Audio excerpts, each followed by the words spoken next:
For any K-12 teachers out there who may be considering a transition into higher education, the change may seem intimidating to say the least.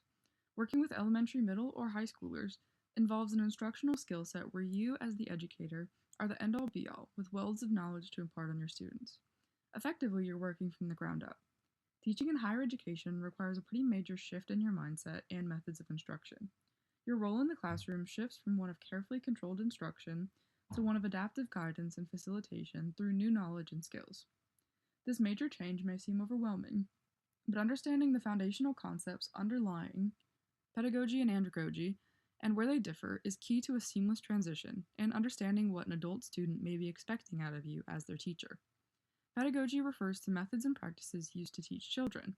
Traditionally, pedagogy assumes that learners are dependent on their teacher to determine what to learn, how to learn it, and when it needs to be learned. The key here is that the teacher is the primary source of knowledge and direction. Andragogy focuses on how adults learn. An adult will bring far different needs and expectations into a classroom than a child. Under principles of andragogy, adults are typically self-directed, internally motivated learners that bring a wealth of prior experiences and want to understand the why of learning something before investing their time and effort into it. So how do these differences translate into instructional practice? Firstly, students need to see the relevance in their coursework and assignments as it can be applied to the real world or their jobs. Focusing on immediate relevance by utilizing case studies, hands-on experiential learning, and by practicing project-based problem or scenario solving, instruction will enhance the practical application aspects of education, rather than traditional style concepts teaching.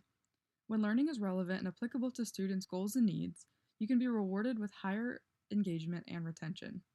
The most glaring difference in K-12 and higher education is that adult students carry with them past experiences that affect their approach to new information.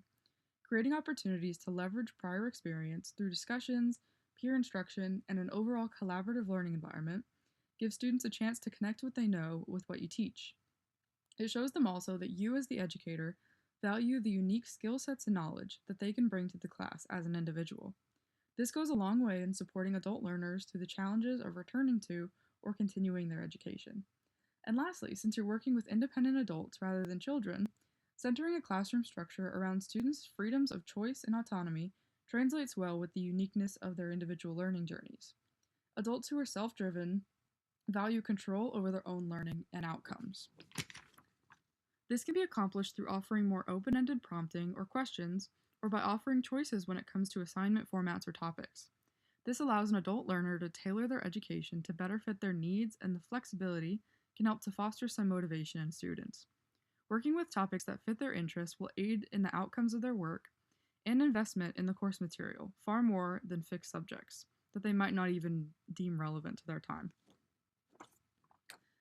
Consider now a course in biology. It's important to exercise approaching the world from a biological lens and utilizing a scientific method mindset. So say an instructor incorporates a weekly recurring assignment that prompts students to take nature walks and keep an ongoing field journal. At the end of the course, students are asked to develop a faux research proposal based off of some pattern that they observed over the course of the semester that can be reflected on from the journals they kept, which prompted some kind of scientific question.